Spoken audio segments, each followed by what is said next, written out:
जय Hind friends. Exam ज्योति YouTube channel में आपका स्वागत है। आज हम लोग यूपी पीजीटी इंग्लिश लिटरेचर का फिगर्स ऑफ स्पीच का क्लास करने जा रहे हैं। बिफोर दैट, अगर आपने हमारे चैनल को सब्सक्राइब नहीं किया है तो सब्सक्राइब करें, लाइक शेयर कमेंट्स करना ना भूलें।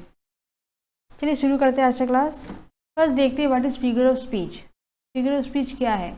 ये बहुत इंपॉर्टेंट टॉपिक है हमारे यूपी पीजीटी के लिए। ओके, तो ये वीडियो बहुत ही इंपॉर्टेंट रहेगा आप लोगों के लिए, स्पेशली जो कैंडिडेट्स हैं जो हमारे यूपी पीजीटी का एग्ज़ाम देना चाह रहे हैं।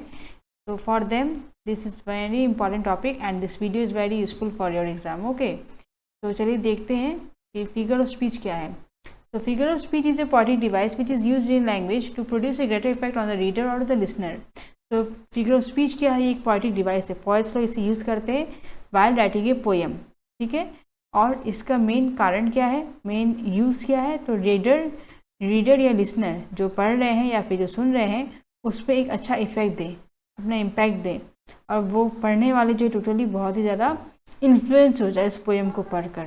They are also called images following them, one thing is presented in the image of another. तो ये क्या होता है? इमेज की तरह भी यूज़ होता है ताकि एक सामान को हम दूसरी चीज़ में प्रेजेंट कर सकें। ठीक है, Wren and Martin define a figure of speech as a departure from the ordinary form of expression और the ordinary course of ideas in order to produce a greater effect।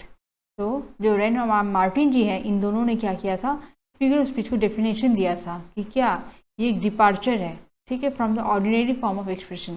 जो नॉर्मली जो पहले जो poets use कर रहे थे language को express करने के लिए, उससे बहुत ज़्यादा अलग होकर प्रोसेस है जो कि हमारा फिगर ऑफ स्पीच है, जिससे हम एक अच्छा इफेक्ट प्रोड्यूस करते हैं जब कोई पोएम को पढ़ रहे होते हैं। ठीक है, अब हम देखते हैं types of figures of speech. तो पहला इंपॉर्टेंट हमारा टॉपिक है क्या?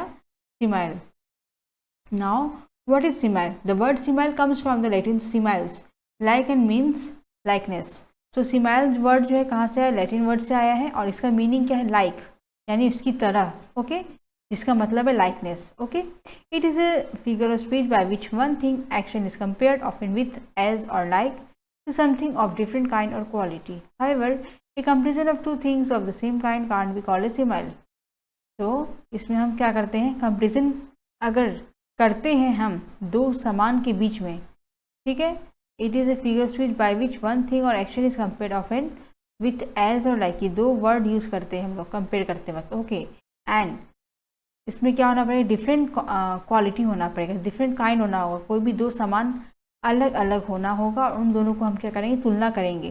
Then that will be called simile. Okay, लेकिन अगर हम तुलना करते हैं दोनों सेम काइंड में, देन न्यू सिमाइल नहीं रहेगा, ये हो जाएगा मीटाफोर। ओके, कंसेप्ट क्लियर होना पड़ेगा। सिमाइल एंड मीटाफोर। सिमाइल के लिए क्या होना होगा? दोनों समान अलग होना होगा और दोनों के बीच तुलना करेंगे बाय यूजिंग एज और लाइक। ठीक है, तो होगा सिमाइल। अगेन हम दोनों सेम चीज़ है और उन दोनों की तुलना करते हैं, तो ये हो जाएगा हमारा मेटाफोर। ओके, नेक्स्ट एग्जाम्पल्स देखते हैं। She hangs like a star in the dew of our song. तो वो स्टार की तरह लटकी हुई है। Our song, dew of our song, वह हमारे गाने की ओस में एक तारे की तरह लटकी हुई है। तो इसमें ओस और तारा, इन दोनों को क्या किया गया? तुलना किया है। ठीक है, तो ये दोनों क्या है? अलग अलग है, और इसमें ये लाइक वर्ड यूज़ किया गया है। तो ये क्या हो जाएगा? हमारा example of simile. Okay, same way इसमें एज है, इसमें भी लाइक है, तो ये सब क्या है? हमारा सिमाइल का एग्जाम्पल्स है। I wondered lonely as a cloud. I और क्लाउड दोनों डिफरेंट थिंग है। ठीक है, हर वर्ड्स और हनी, ये दोनों क्या है? डिफरेंट थिंग्स है, बट इन दोनों को क्या किया गया है? कंपेरिजन किया गया है। ठीक है, इस तरह से ये सब जितने भी एग्जाम्पल्स हैं हमारे सिमाइल के एग्जाम्पल्स होंगे। Okay, clear? Next topic is metaphor. What is metaphor? It is implied simile. Here two things are treated as one which comparing them. The simile says merely that one thing is like another. तो simile में क्या होता है? जो हमने देखा है कि दो different thing को हम compare करते हैं ना, metaphor में क्या होता है? Two things are treated as one. दो समान जो है ना, इन दोनों को हम एक ही तुलना करते हैं, एक ही है, जैसे हम लोग ऐसा मानते हैं और फिर उसको हम तीसरे के साथ तुलना करते हैं। इस टाइप से जब हम तुलना करते हैं तो ये हो जाता है हमारा मेटाफोर। ठीक है, two things are treated as one which comparing them, और फिर उनका तुलना करते हैं, दोनों को एक ही समान पकड़ते हैं और फिर इसको तुलना भी करते हैं कि हाँ दोनों ऐसा है, इस टाइप से। ओके, एंड फिर हम कहते हैं कि हाँ ये इस तरह का है। That means this is an example of metaphor. Okay, similes is merely that one thing is like another. Again simile क्या कहता है कि ये जो सामान है ना इसकी तरह है, ठीक है, तरह है, बट इसमें क्या होता है दोनों चीज़ एक ही बन जाते हैं. इस टाइप से मेटाफोर को एक्सप्रेस करते हैं और इस साइड से सिमाइल को यूज़ करते हैं. ठीक है, metaphor says that one thing is in another. ये क्या होता है, मेटाफोर एक ही के अंदर दूसरा एक सामान रहता है. इस तरह से हम लोग प्रोड्यूस करते हैं, इस तरह से हम लोग एक्सप्रेस करते हैं. ठीक है, metaphors in poetry are both simple and complex. Again metaphor जो है हमारा दो तरह का है, सिंपल भी है और कॉम्प्लेक्स भी है. ठीक है, अब देखते हैं सिंपल मेटाफोर क्या है. Simple metaphor has only one point of resemblance. इसमें क्या होता है, ओनली एक ही पॉइंट का मिलावट होता है दो सामान के बीच में, तब उसे हम सिंपल मेटाफोर कहते हैं. फॉर एग्जाम्पल रॉबर्ट बर्न्स का लाइन है, O my love is like a red. Red means red rose, तो मेरा प्यार जो है रेड रोज़ की तरह है, तो उसमें तुलना किया है ओनली एक सामान के साथ. तो this is an example of simple metaphor. Okay, and I will love these my dear while the sands of life shall run. ठीक है, ये दूसरा एग्जाम्पल हो गया. नेक्स्ट हो गया हमारा कॉम्प्लेक्स मेटाफोर. कॉम्प्लेक्स मेटाफोर क्या है, sometimes the fault arises when two और more images are worked out of one figure as in a wooden leg and the following two lines of a poem. Okay, complex metaphor में क्या होता है, एक गलती arise हो जाती है जब दो या दो से ज़्यादा इमेजेस को क्या करते हैं हम एक पकड़ लेते हैं. They are worked out as one figure उसे पकड़ लेते हैं as in a wooden leg and the following two lines of a poem. और ये जो लाइन है इसे हम देखते हैं, ये एग्जाम्पल हो गया हमारा कॉम्प्लेक्स मेटाफोर का. ठीक है, क्यों, तो देखिए सेंटेंस को आप.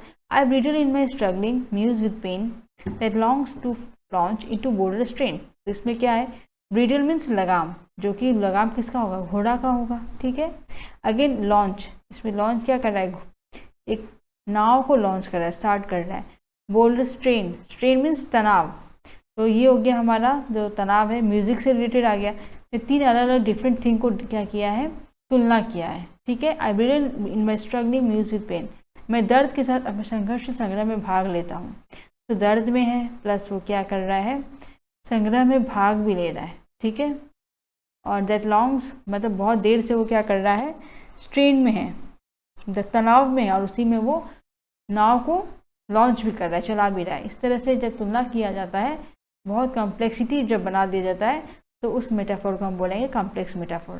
क्लियर, वही बातें कही हुई है इसमें. Bridle is concern with horse, launch with boats and train with music. तो तीनों शब्द को, तीनों छवियों को प्रस्तुत किया है, और इस तरह से हमने एग्जाम्पल लिया है इसको कॉम्प्लेक्स मेटाफोर का. Okay, next is personification. What is personification? Personification is a figure of speech in which an inanimate object is likened to or spoken of as a person. In fact, personification is a special form of metaphor because in personification there is an implied comparison between an animate and an inanimate object.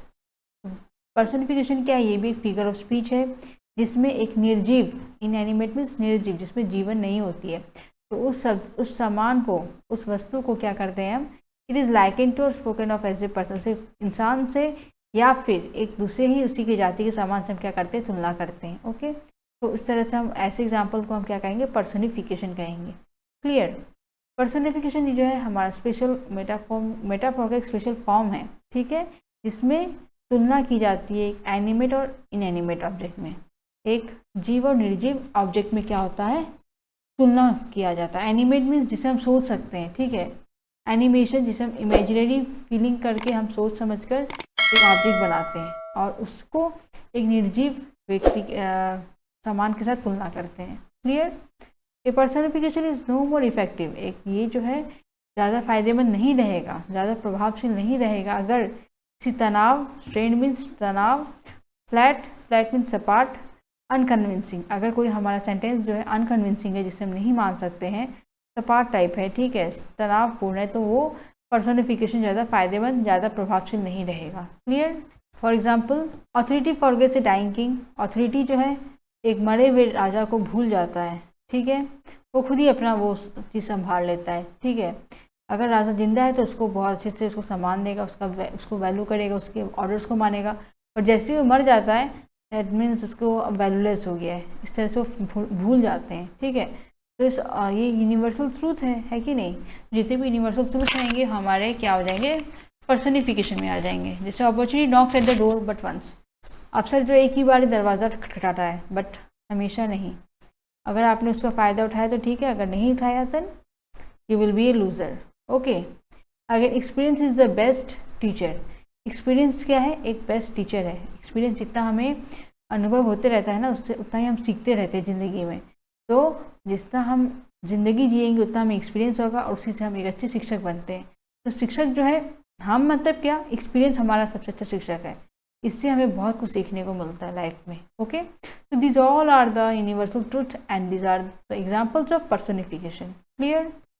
Next is our apostrophe. What is apostrophe? Apostrophe is a figure of speech in which a direct address is made to a person. इसमें क्या होता है, एक हम direct address करते हैं, ठीक है, कोई भी एक पर्सन को, कोई भी एक इंसान को या कोई भी एक सामान को। जब हम कुछ पोएम लिख रहे हैं ना, तो हम लोग डायरेक्ट क्या करेंगे कि हाँ, एक ही किसी चीज़ को ही हम एड्रेस करते हुए पूरा पोएम लिख देंगे, ठीक है, तब उसे हम क्या कहते हैं, एपोस्ट्रोफी कहते हैं। ओके, और टू एन एब्स्ट्रैक्ट आइडिया और इमेजिनरी ऑब्जेक्ट, या फिर उसमें एक इंसान को पकड़ सकते हैं हम, कोई सामान को पकड़ सकते हैं, या फिर कोई एब्स्ट्रैक्ट आइडिया जिसको हम नहीं देख सकते हैं लेकिन उसको भी हम पकड़ सकते हैं, उसको लेकर भी हम एक पोएम लिख सकते हैं। या फिर कोई इमेजिनरी ऑब्जेक्ट जो कि हम इमेजिन कर रहे हैं, वैसे एक ऑब्जेक्ट है और उसको लेकर हम एक पोएम लिखते हैं, ठीक है। तो वैसे टाइप के पोएम को क्या कहेंगे हम, उस स्पीच को क्या बोलेंगे, एपोस्ट्रोफी बोलेंगे। For example, we are directly address to behold the solitary reaper. तो सॉलिटरी रीपर जो पोएम है, ये टोटली एपोस्ट्रोफी है। इसमें एक रीपर को लेकर हमने पूरा का पूरा पोएम सुना हुआ है, ठीक है। That is written by Wordsworth. तो behold her single in the field, you solitary हाइडेड lass, creeping and singing by herself, stop here gently pass. तो ये जो लाइनिंग्स है टोटली हमने वर्ड्सवर्थ जी ने क्या किया हुआ है, एक रीपर को एड्रेस किया हुआ है, ठीक है। तो ये हो गया हमारा एपोस्ट्रोफी का example. Okay, next is our cynic dog. What is cynic dog? Cynic dog is a figure of speech by which a part is put for the whole। Cynic dog में क्या होता है, एक फिगर ऑफ स्पीच है। Figure of speech का एक part है जिसमें क्या होता है, एक कोई भी एक अंश को पूरे के लिए माना जाता है, ठीक है, पूरे को लेकर हमें रखा जाता है। और the whole for a part, या फिर पूरे को लेकर हम एक अंश को पकड़ते हैं। इस तरह से क्या होता है, जब हम करते हैं तो उसे साइनिक डॉग कहते हैं। This figure usually consist in changing one noun for another of kinder meaning. इसमें क्या होता है, आमतौर पर एक संज्ञा को दूसरे तरह के अर्थ में बदलने के लिए शामिल किया जाता है, ठीक है। ये figure usually consist in changing one noun, एक संज्ञा को हम चेंज करने के लिए क्या करते हैं, उसी तरह का एक बदलने वाला वर्ड लिखकर हम पुट कर देते हैं और इस तरह से हम उसे रिप्रेजेंट करते हैं, ठीक है। देखते हैं example, the smiling year. Smiling year कभी होता है क्या? नहीं होता है, but smiling year means what, spring season. तो स्प्रिंग सीजन ऑन, मतलब स्माइलिंग ईयर चल रहा है यानी कि स्प्रिंग सीजन चल रहा है। तो वर्ड कुछ और है बट इसका मीनिंग क्या है, कुछ और है, ये कुछ और रिप्रेजेंट कर रहा है, ठीक है। Next example is she was a made of 14 summers. तो वो 14 साल से एक नौकर है, ठीक है। तो उसे हम क्या कहेंगे, 14 साल की जगह क्या लिखा है उसने, summers. Summers means what here, only गर्मियों के मौसम में थी क्या वो नौकर? ऐसा नहीं है, इसमें समर्स मीन्स ईयर दर्शा रहा है, ठीक है। तो वर्ड हम कुछ और प्लेस करें बट इसका मीनिंग कुछ और है, ओके। तो समर, इसमें हम नाउन अगर पकड़ते हैं तो इसमें हमने दूसरे एक वर्ड के लिए दूसरे एक वर्ड प्लेस किया हुआ है। इस तरह से जब हम कुछ प्लेस करते हैं ना, तो उससे क्या कहते हैं, हम साइनिक डॉग का एग्जाम्पल कहते हैं, ठीक है। It part is put for the whole, मतलब कोई भी अंश को हम लोग पकड़ते हैं पूरे समय को बताने के लिए, ठीक है। और the whole as a part, जैसे इसमें स्माइलिंग ईयर है, पूरे समय को बता रहा है कि नहीं।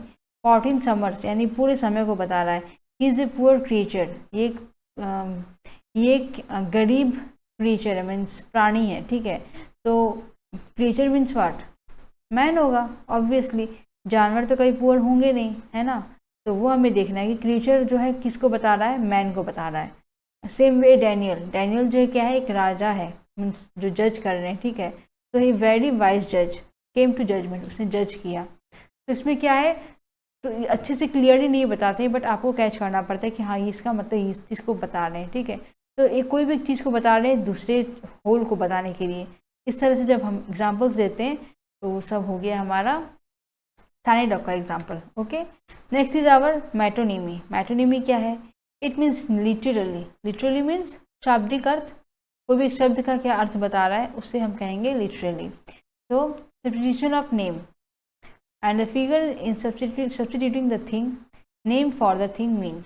सो इसमें क्या हो रहा है, नाम, कोई भी एक नाम है उसके बदले में दूसरा कुछ एक वर्ड प्लेस कर दे रहे हैं, सब्सटीट्यूट कर दे रहे हैं, प्रतिस्थापन कर दे रहे हैं और एक दूसरे मीनिंग को बताने के लिए, ठीक है। तो वैसे समय में जब ऐसे किया जाता है तो वो हो गया हमारा मैटोनिमी का example. Okay, for example he succeeded to the crown, he means what, राजा होगा, क्राउन किसको मिलेगा, मुकुट कौन पहनेगा, ऑब्वियसली राजा ही पहनेगा, तो राजा हो गया इसमें ही। तो राजा की जगह हमने क्या प्लेस किया, प्रोनाउन ही। तो ये हो गया एग्जाम्पल ऑफ मैटोनिमी, ठीक है। I have never red Homer, तो इसमें बोला है कि मैंने कभी भी होमर को नहीं पढ़ा। तो होमर तो इंसान है, इंसान को थोड़ी कोई पढ़ सकता है, इंसान को तो देख ही सकता है ना। अगर ऐसे बोलते हैं कि I have never seen Homer तो कह सकते, but I have never heard red Homer, तो होमर मीन्स व्हाट, होमर के लेखन को नहीं पढ़ा है ना। तो इसमें वर्क्स ऑफ होमर लिख सकते थे, बट शॉर्ट में लिखा I have never red Homer. This is also not wrong, but this is here representing the works of Homer, ठीक है। तो ये इसको दर्शा रहा है। तो इसमें क्या कर रहा है, वर्क्स ऑफ होमर की जगह उन्होंने क्या सब्स्टिट्यूट किया है, होमर ओनली। तो इस तरह से एग्जाम्पल जब हम लेंगे तो ये हो गया हमारा मैटोनिमी का एग्जाम्पल्स, ठीक है। नेक्स्ट आ गया हमारा oxymoron. What is oxymoron? Oxymoron is a combination of two words of opposite meaning in one sentence. Oxymoron में क्या होता है, दो वर्ड का कॉम्बिनेशन होता है एक सेंटेंस में, एट द सेम टाइम ये दोनों अपोजिट होते हैं एक दूसरे के, ठीक है, विपरीत होते हैं एक दूसरे के। For example I am happily married bachelor, तो मैरिड भी है बैचलर भी, दोनों एक साथ कैसे हो सकता है, बट फिर उसने कहा है कि मैं हैप्पीली मैरिड बैचलर हूँ, मतलब मैरिड भी है but at the same time bachelor भी है क्योंकि अलग रह रहा है तो खुशी है। तो इस तरह से इसमें दोनों वर्ड एक साथ यूज हो रहा है, मैरिड एंड बैचलर। तो this will be the example of oxymoron. Okay, इसमें दोनों ऑपोजिट वर्ड साथ ही में हैं सेम सेंटेंस में। जैसे life is bitter sweet, life जो है क्या है, बिटर स्वीट, बिटर भी है स्वीट भी है, तो दोनों एक साथ कैसे हो सकता है ना। तो स्टिल उसने बताया है कि लाइफ जो है छोटा बिटर स्वीट है, तो दोनों साथ में है opposite words, therefore this will B N example of oxymoron, ठीक है। Same way regularly irregular, the boy is regularly irregular, तो हमेशा वो इरेगुलर ही है, तो इसमें भी दोनों ऑपोजिट वर्ड्स है, so this will be the examples of oxymoron. Okay, next is litotes. What is litotes? It's an expression of, it's an expression as an affirmative by denying its opposite. तो क्या हो रहा है इसमें, हम लिटल्स में क्या होता है, हम डिनाई कर रहे हैं, ठीक है, लेकिन मना कर रहे हैं, लेकिन एट द सेम टाइम मना करके हम उससे क्या बना रहे हैं, सकारात्मक बना रहे हैं, एफर्मेटिव बना रहे हैं। For example he is no fool, हमने इसमें नो दिया मतलब क्या, डिनाई किया है, मना किया है, बट नो फूल यानी कि वो अब मूर्ख नहीं रहा। तो मूर्ख नहीं रहा मतलब क्या, वो चालू हो गया है, बुद्धिमान हो गया है। तो हम इसे एफर्मेटिव सेंटेंस में ला रहे हैं, बट लिखे हैं हमने नेगेटिव में। Okay, so he is no fool. The cave is not bad. That means cave is good. I am not unmindful of your kindness. मतलब मैं आपके काइंडनेस को नहीं भूला हूँ, मतलब मुझे याद है कि नहीं। तो नेगेटिव सेंटेंस को लिख रहा है बट इसमें पॉजिटिव दिखा रहा है, एफर्मेटिव सेंटेंस एक्सप्रेस कर रहा है। तो इस तरह के एग्जाम्पल को क्या बोलेंगे हम, लाइटर्स कहेंगे, ठीक है। This are very important topics for your exam point of view, ठीक है। आप अच्छे से समझ लीजिए बात को, नहीं समझ आता है कमेंट्स करिए, लेकिन हाँ अच्छे से क्लियर कर लीजिए हर एक पॉइंट्स को, बिकॉज एटलीस्ट इस पॉइंट से, इस हमारे टॉपिक से 5 to 6 क्वेश्चंस तो आने ही आने हैं यूपीपीजीटी में। Okay, so this video is very much useful for your exam. Okay, now what is pun? Pun क्या है? So pun is the play of two different meanings of the same word or on the meanings of words resembling one another in sound.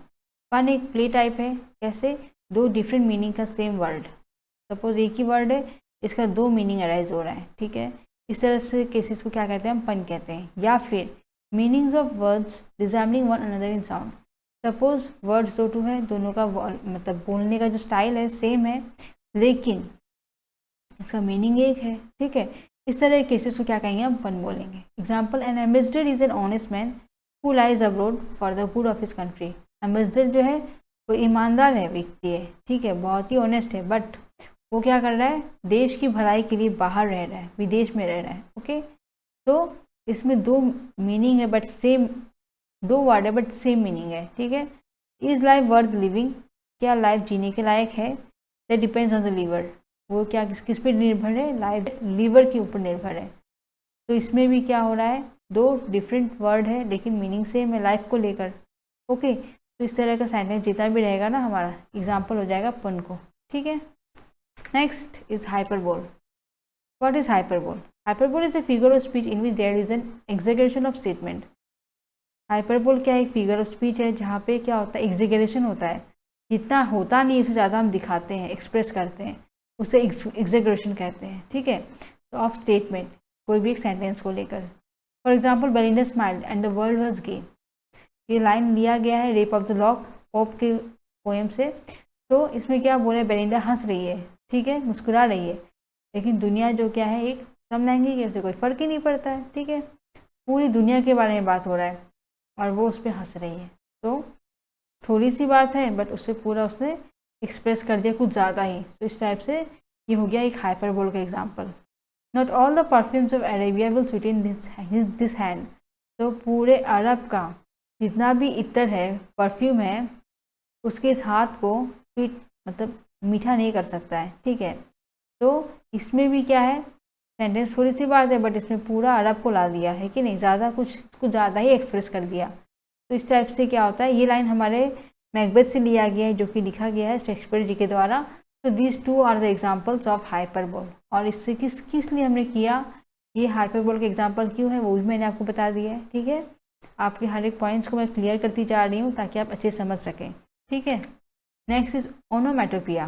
Onomatopoeia क्या है? It is a figure of speech in which the sound suggest is sense और meaning. इसमें क्या होता है, sound जो है ना वही उसका सेंस बता देता है या फिर उसका अर्थ बता देता है। It has Greek origin. Example, the snake hisses in the Bush. Snake जो आवाज़ करता है उसे क्या कहते हैं, हिस कहते हैं। तो बुश में क्या कर रहा है, झाड़ी में छुपकर वो अपना आवाज़ निकाल रहा है। सांप झाड़ी में छिप जाता है। I heard the humming of बीज। मैंने मधुमक्खियों को गुनगुनाहट सुना है। दैट मीन्स जो बीज लोग हैं ना, हनी बीज, वो लोग जो बोल रहे हैं ना उन लोगों का आवाज़ उसने सुना है। हमिंग मीन्स आवाज़। अगेन ये थंडरिंग जो है ना, गन्स का थंडर, आवाज़ को थंडर, जहाँ पे भी आवाज़ की बातें आ जाएंगी ना, तो that will be the example of onomatopoeia. ठीक है, next is bathos. What is bathos? This is the opposite of to climax and signifies the ludicrous descent from the higher to the lower. It is used only for the sake of humor. तो ये जो है totally climax के opposite है। ठीक है, and signifies A ludicrous descent from the higher to lower. ये एक क्या करता है, ludicrous मीन्स आलसी। ठीक है, तो एक जो है वो टोटली आलसी है, again at the same time सभ्य भी है, और वो उच्च से ऊपर से नीचे तक को सिग्निफाई करता है। ठीक है, bathos. It is use only for the sake of humour. मतलब सिर्फ हंसाने के लिए काम आ रहा है। ठीक है, ताकि वो आलसी टट्टू है फिर लेकिन अच्छा है, मतलब एकदम ऊपर से नीचे तक उसको ला दे रहा है कि ऐसा है वैसा, फिर जाके दिखा रहा है एकदम इस टाइप का कि कुछ भी नहीं है वो। ओके, इस टाइप से हंसाने के लिए, ताकि जो देख रहे हैं दर्शक देखें और सुने और हंसें। तो इस टाइप को जब हम यूज़ करते हैं ना फिगर ऑफ स्पीच को, तो उसे पैथोस कहते हैं। एग्जाम्पल देखते हैं, he lost his wife, his daughter, his sons and his watch all at one fell swoop। तो उसने अपनी पत्नी, अपनी बेटी, अपने बेटों को खो दिया। ठीक है, उसने सबको खो दिया एक एक करके। ठीक है, एंड उसकी घड़ी सब एक साथ झड़ गई। लेकिन उसकी जो घड़ी थी ना सब एक साथ ही क्या हो गई, झड़ गई। तो लास्ट में फाइनली बात को टोटली थोड़ा हंसाने टाइप ला दिया है ना। Sir, you have not only broken all the laws of God by your rash action but received that policeman's trousers। तो सर को लेकर बोल रहे हैं कि आपने कठोर कदम से न केवल भगवान के सभी कानूनों को तोड़ा है, आपने तो टोटली भगवान जी के सारे लॉज को आपने तोड़ ही दिया है। ठीक है, बल्कि उस पुलिस आदमी को पतलून प्राप्त की है, और सब कुछ तोड़ने के बाद आपने क्या किया, उस पुलिस के ट्राउज़र पतलून को अपने रिसीव कर लिया, पा लिया। ठीक है, तो सेंटेंस टोटली बोल कर लास्ट में एक ऐसा मतलब पॉइंट ला देते हैं ना जिससे पढ़ोगे ना सुनोगे तो हंसी आ जाएगी। तो इस टाइप के जितने भी सेंटेंसेस होंगे ना एग्जाम्पल्स, वो होंगे हमारे बैथोस के एग्जाम्पल। ठीक है, टोटली ह्यूमर के लिए ये सेंटेंस लाया जाता है। Okay, next is pathetic fallacy. What is pathetic fallacy? It has been defined as crediting nature with human emotions so that nature seems to share in the feelings of man. It's a form of personification. This phrase was invented by Ruskin. तो pathetic fallacy क्या है? It has been defined as creating nature with human emotions. इसे प्रकृति को ध्यान देते हुए बनाया गया है और इंसानों की जो फीलिंग्स है ना, भावना है, उसे एक्सप्रेस करने के लिए, उसे शेयर करने के लिए। So that nature seems to share in the feelings of man, ताकि नेचर जो है ना, प्रकृति, वो इंसानों की फीलिंग्स को शेयर कर सके। इस तरह से दर्शाया है, ठीक है। जब नेचर की बात आ जाती है, इंसानों की फीलिंग की बात आ जाती है, इन दोनों को शेयर करने की बात आ जाती है, then it is fallacy. Okay, it's a form of personification, एक पर्सनिफिकेशन का ही एक फॉर्म है, ठीक है।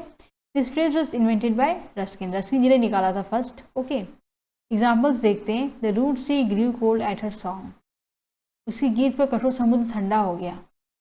मतलब उसने ऐसा ना गाना गाया कि उससे जो कठोर समुद्र क्या है, बहुत कठोर होती है ना, लेकिन वो समुद्र भी इतना बड़ा विशाल हो गया, लेकिन वो भी क्या हो गया, ठंडा हो गया उसके गाने को सुनकर। ओके, तो इस तरह से क्या हो रहा है, नेचर को उसने क्या किया है, तुलना किया है इंसानों की जो गाने थी ना, इंसान की फीलिंग से सागर को तुलना किया। सागर एक नेचर में आ गया, सॉन्ग हो गया इंसान का, इन दोनों को कंपेयर किया है, शेयर किया है, ठीक है, और इस तरह से एक दूसरे को अफेक्ट किया है।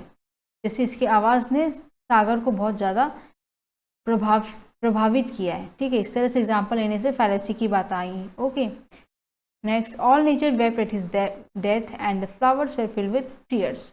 तो पूरा नेचर जो है वो उसके मरने पे रो रहा है, एंड फ्लावर्स जो है टोटली, फ्लावर्स भी क्या हो गया, पूरा आंसू से भर गया है उसका। तो इसमें क्या हो रहा है, नेचर की बातें आ गई है किसी एक इंसान के मरने से।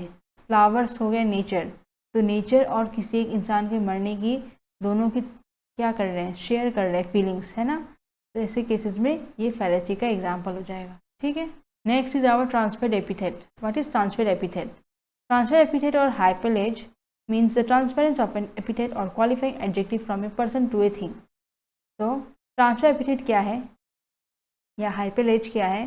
ट्रांसफरेंस ऑफ एन एपिथेट, कोई भी एपिथेट को ट्रांसफर कर रहे हैं। Qualifying adjective from a person to a thing, कोई भी इंसान का अगर कोई गुण है, ठीक है, उससे हम क्या करें, एक सामान में ट्रांसफर कर रहे हैं, स्थानांतरण कर रहे हैं, ठीक है। तो ऐसे केसेस को हम क्या कहेंगे, ट्रांसफर्ड एपिथेट कहेंगे। For example, he passed an anxious night on a restless pillow. Epithet means what? An adjective or phrase expressing a quality or attribute regarded as characteristic of the person or thing mentioned. तो epithet जो भी है आपका, जिस इंसान का गुण है ना, उसे हम किसी सामान में ट्रांसफर कर रहे हैं ना, तो दैट इज ट्रांसफर्ड एपिथेट, ठीक है। एग्जाम्पल हमने लिया है, he passed an anxious night, वह एक इंसान, व्यक्ति एक बहुत ही चिंतित वाला रात गुजारा। एंजियस मीन्स अच्छा नहीं, टेंशन वाला रात, but on A restless pillow, जो तकिया था उसका टोटली बेचैन वाला तकिया था, मतलब उसे उसमें आराम नहीं मिला उस तकिया से, ठीक है। और इस वजह से उसको बहुत ही, उसका जो नाइट, उसका जो रात गुजरा, अच्छा रात नहीं गुजरा, ठीक है। इस तरह से उसने क्या किया है, एडजेक्टिव, इसका रात जो है टोटली एंजियस, ये हो गया एडजेक्टिव। तो एडजेक्टिव रात उसने एडजेक्टिव उसने कैसा रात गुजारा, तो एंजियस नाइट गुजारा उसने, ठीक है। तो from a person to a thing, किसकी वजह से, तो पिलो की वजह से, एक सामान की वजह से उसका एडजेक्टिव का तुलना किया गया है, ठीक है। The prisoner was placed in the condemned cell, तो बंदी को निंदनीय सेल में रखा गया है। तो जो प्रिजनर है, जो कैदी है, ठीक है, उसे क्या किया गया है, एक कंडेम सेल में रखा गया है, जहाँ पे निंदनीय, ठीक है, उस सेल में उसे क्या किया गया, प्लेस कर दिया गया है। तो इस तरह के जितने भी एग्जाम्पल्स रहेगा, ट्रांसफर एपिथेट का होगा एग्जाम्पल, ठीक है। Next is our irony. What is irony? Irony means saying one thing while meaning another. आप कुछ बोल रहे हैं लेकिन उसका मीनिंग कुछ और निकल रहा है, ठीक है। यूजुअली द ऑपोजिट, जैसे हम लोग कुछ बोलते हैं ना, ताना देते हैं कि हाँ ऐसा है, लगता है कि हम सीधा बोल रहे हैं बट उसका मीनिंग उल्टा हो जाता है, ठीक है। इस तरह से इस टाइप के एग्जाम्पल को क्या बोलेंगे, हम आयरनी बोलेंगे। For example, you are a fine friend to desert me in my hour of need. तो आप मेरी ज़रूरत के घंटे में मुझे सुनसान करने के लिए एक अच्छे दोस्त हैं। मतलब आप मुझे, जब मुझे आपकी ज़रूरत पड़ेगी ना, तब आप मुझे छोड़ के चले जाएंगे, मुझे पता है। तो आप वैसे टाइप के दोस्त हैं। तो ये क्या अच्छा सेंटेंस है। ऑब्वियसली इसमें आप उसे ताने मार रहे हैं, है कि नहीं, क्योंकि वो सही इंसान नहीं है आपके लिए, क्योंकि वो ऐसा फ्रेंड है जब उसकी ज़रूरत पड़ेगी ना, तो वो उसके पास रहेगा ही नहीं, डिजर्ट में अकेला छोड़ देगा जब उसे ज़रूरत पड़ेगी। तो वैसे फ्रेंड के होना नहीं होना बराबर ही है ना। इस तरह से उसने ताना मारा हुआ है, तो इस टाइप के सेंटेंस को क्या करेंगे हम आयरनी में कैटेगराइज करेंगे, ठीक है। नेक्स्ट एग्जाम्पल क्या है, you spurn me such a day, another time you called me a dog, and for this curses I will lend you thus much money. ये लाइन हमारा शेक्सपियर से लिया गया है, शेक्सपियर जी ने लिखा है इस लाइन को। आपने मुझे ऐसा दिन दिया, दूसरी बार जब आपने मुझे कुत्ता कहा, और इन शिष्टाचार के लिए मैं आपको इस तरह से बहुत पैसा उधार दूंगा। तो ये सेंटेंस है, इसमें भी क्या है, आपने सेंटेंस बोला है बट उसका अपोजिट मीनिंग आ रहा है, ठीक है। तो इस तरह का एग्जाम्पल जितना भी रहेगा ना आयरनी में आएगा, okay. Next is allegory. Allegory क्या है, allegory into a tale with the object of teaching some, and allegory is a series of metaphors expanded abstract truth. ये जो एक कहानी का है, ये कहानी में शिक्षण के उद्देश्य के साथ कुछ रूपक एक रूपक का विस्तार है जो अमूर्त सत्य है, जो क्या है एब्स्ट्रैक्ट ट्रूथ है, ठीक है। ये एक मेटाफोर का सीरीज है, लेकिन ये क्या करता है, सच्चाई को बहुत अच्छी तरह से एक्सप्रेस करता है, एक्सपांड करता है, ठीक है, विस्तार रूप से दिखाता है। For example Spenser's the Faerie Queene. Faerie Queene में भी क्या है, ये एक एलिग्री है। बनियान जी का जो पिलग्रिम्स प्रोग्रेस है, ये एक एलिग्री है। ये इसमें कहानी दर्शाया गया है जिसमें सच्चाई बताई गई है, ठीक है। स्विफ्ट जी का गलिवर्स ट्रेवल्स, ये भी क्या है, एक एलिग्री है, ठीक है। Next is our antithesis. Antithesis क्या है, by this figure of speech contrasted ideas और words are set over against each other in a balance sentence for the sake emphasis. तो भाषण के इस आंकड़े से विपरीत विचारों या शब्दों को एक संतुलित वाक्य के एक दूसरे के खिलाफ या जोड़ के लिए निर्धारित किया जाता है। तो ये भी एक फिगर ऑफ स्पीच है जिसमें विपरीत विचार, ऑपोजिट जो वर्ड्स होते हैं, आइडियाज़ होते हैं, कॉन्ट्रास्टेड आइडियाज़ और वर्ड्स, जिससे हम सेट करते हैं एक संतुलन बनाने के लिए, ठीक है। वाक्य को संतुलित करने के लिए हम विपरीत विचार को या शब्द को प्लेस करते हैं ताकि एक दूसरे के खिलाफ, ताकि for the sake of emphasis, एक जोर के लिए निर्धारित किया जाता है ताकि उस पर हम जोर दे सकें, okay. For example God made the country, man made the town. तो भगवान जी उन्होंने कंट्री बनाया है, आदमी ने क्या बनाया है, टाउन बनाया है, ठीक है। Man proposes, God disposes. Man यानी मनुष्य, मनुष्य का उपदेश और ईश्वर का निस्तारण। ईश्वर जी क्या करते हैं, निस्तारण करते हैं, और इंसान क्या करते हैं, उपदेश देते हैं, है ना। To err is human, to forgive divine. तो एड मीन्स व्हाट, एरर, गलती। तो गलती करने के लिए मानव है और क्षमा करने के लिए भगवान जी है कि नहीं। तो ये सारे सेंटेंसेस जो है हमारे एंटीथेसिस के एग्जाम्पल है। इसमें दोनों बातें एक साथ कही हुई है, ठीक है। किसने क्या किया, फिर किसने क्या किया, इस तरह से दोनों में तुलना की हुई है, एक भगवान जी की, दूसरे इंसान की। सेम वे इस टाइप से जितने भी एग्जाम्पल्स रहेंगे एंटीथेसिस में आ जाएंगे, okay. Next is our alliteration. Alliteration क्या है, it's a figure of speech in which the repetition of the letters और सिलेबल्स और the same sound occurs at the beginning of two और मोर वर्ड्स इन सक्सेशन। तो इसमें क्या होता है, रिपीटिशन होता है वर्ड्स का, लेटर्स का, सिलेबल्स का, ठीक है, ऑफ सेम साउंड और द सेम साउंड ऑकर्स, और बार बार एक ही वर्ड बार बार अपीयर होते रहेगा at the beginning of two और मोर वर्ड्स इन सक्सेशन। जितने आप जाते रहेंगे ना उतने वर्ड्स का यूज़ बार बार यूज़ होते रहेगा था, तब उसे क्या कहते हैं, एलिट्रेशन कहते हैं, ठीक है। For example full fathom 5 fighter lies, F कितनी बार यूज़ हुआ है इसमें, इस शेक्सपियर जी का लिखा गया है, ठीक है। The full of freedom faction fame, इसमें एफ अगेन बार बार रिपीट हुआ है, तो ये भी वायरन जी के द्वारा है। These all are the examples of alliteration, okay. Strong struggling with the storms of fate. तो एस एस एस इसमें क्या हुआ है, भाग्य के तूफानों से जूझता एक मजबूत इंसान, ये एडिसन जी के द्वारा लिखा गया है, ठीक है। तो ये सारे सेंटेंसेस जितने भी है ना, जितना रिपीट हो रहा है, तो this will be the example of alliteration, okay. Next is our prosody. What is prosody? Prosody एक रूल्स ऑफ वेरिफिकेशन है। It signifies the systematic study of the principles and practices of metre, rhyme और and stanza. तो ये क्या है, एक metre है। Prosody क्या है, एक मीटर है। तुकबंदी और छंद के सिद्धांतों और प्रथाओं के व्यवस्थित अध्ययन को दर्शाता है। तो ये स्टडी है, अध्ययन है, किस चीज़ का अध्ययन है, principles and practice of metre, जब पोएम्स लिखते हैं इसमें बहुत मीटर का ध्यान दिया जाता है, राइमिंग वर्ड्स होना देखना पड़ता है, स्टैंजा वगैरह मेंटेन करना पड़ता है, इस सबको देखते हुए एक पोएम को बनाया जाता है। तो that process, that study is called prosody. Okay, इसमें 3 चीज़ का ध्यान देना पड़ता है, मीटर, राइम और स्टैंजा। ठीक है, तीनों चीज़ को ध्यान देखते हुए प्रोसोडी का गठन होता है। Okay, for example next point is metre. What is metre? हमने देखा अभी प्रोसोडी का 3 पॉइंट्स है ना। तो फर्स्ट देखते हैं मीटर क्या है। Metre is that ordered rhythm which results from a regular iteration of stressed and unstressed syllables in a line of poetry. The 5 standard meters distinguished in English are. Metre क्या है? Metre एक rhythm है जिसमें regular alternation होते रहता है stress और unstress syllables का। ठीक है, एक पोएट्री में, एक लाइन में। ठीक है, तो टोटल कितने हैं? 5 स्टैंडर्ड मीटर्स है, जो कि क्या क्या है देखते हैं। पहला है हमारा आयम्बिक। आयम्बिक मीटर क्या है देखते हैं। In this metre each foot has 2 syllables of which the first is unaccented and the second is accented. If there are 5 feet or 10 such syllables in a line, it would be called iambic pentameter. तो अगर हमारे एक line में अगर 5 feet का या 10 इस type का सिलेबल्स रहता है, ठीक है, तो इसे हम iambic pentameter कहेंगे। ठीक है, in this metre each foot has 2 syllables। हर एक फुट पे कितने सिलेबल्स रहेंगे? 2 सिलेबल रहेंगे। ठीक है, of which the first is unaccented and second is accented.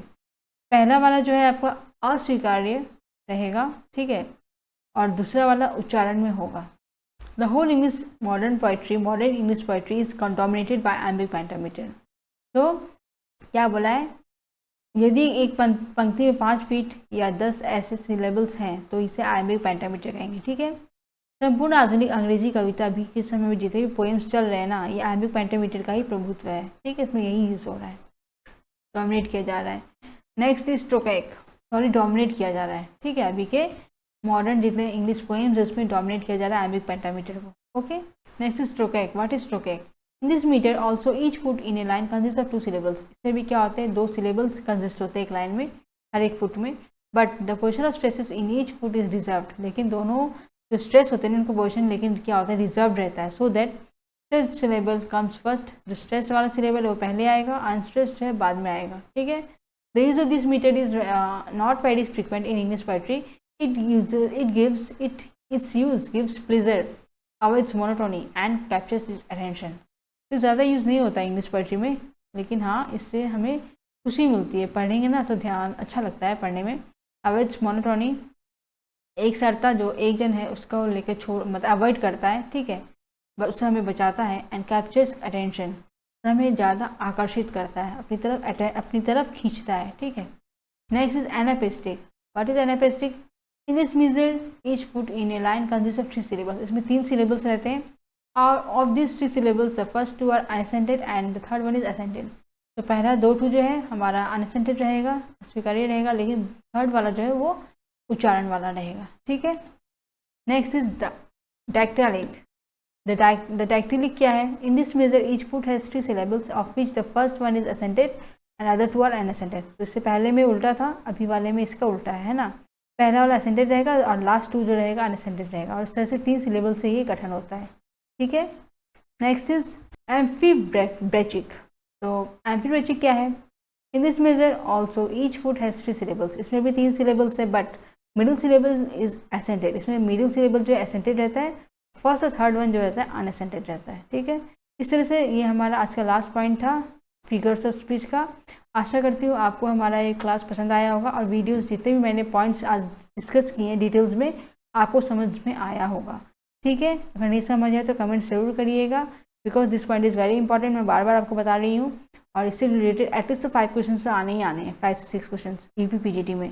तो आप ध्यान से देखिएगा, जितनी बार ना समझे बार बार इस वीडियो को देखिए, बार बार चला कर देखिए, समझिए, क्योंकि बहुत ही इंपॉर्टेंट है ये पॉइंट। ठीक है, अगर आपने हमारे चैनल को सब्सक्राइब नहीं किया हो सब्सक्राइब करिएगा, क्योंकि हमारा जो नोटिफिकेशन जब भी हम अपलोड करेंगे ना, तो आपको नोटिफिकेशन सबसे पहले आपको मिलेगा नोटिफिकेशन, और इसी जरिए आप सबसे पहले आप हमारे वीडियोज़ को देख पाएंगे और पढ़ सकेंगे और फ़ायदा उठा पाएंगे। ठीक है, और हाँ मैं चाहती हूँ ज़्यादा से ज़्यादा आप शेयर करें, ताकि हमारा जो वीडियो है हर एक बच्चे के पास पहुँचे, ताकि हर एक बच्चे इस वीडियो से फ़ायदा उठा सकें, एग्ज़ाम को ईजिली क्रैक कर सकें। ठीक है, तब तक के लिए जुड़े रहिए, बने रहिए। थैंक यू, जय हिंद।